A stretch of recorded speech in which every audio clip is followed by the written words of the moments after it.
আলাইকুম। আমরা এখন আছি একটি তরকারি হাউসে। এখানে এগুলো হচ্ছে হাইব্রিড কুমড়া। একটু এদিকে আসেন প্লিজ ম্যাডাম। এগুলো হচ্ছে হাইব্রিড কুমড়া, তার পাশাপাশি শশার চাষ হয়েছে। মাশাল্লাহ ভালোই, কিন্তু গাছ অনুযায়ী ফল কম।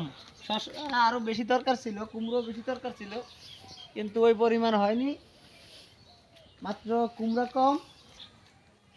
এগুলা এক একটার ওয়েট হবে প্রায় 10 কেজি, 7-8 কেজি এরকম হবে।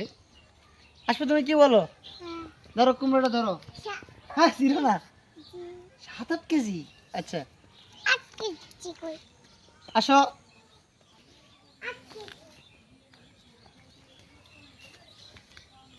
কি শশা? হ্যাঁ, এদিকে দেখে, এদিকে আসো। এই এদিকে।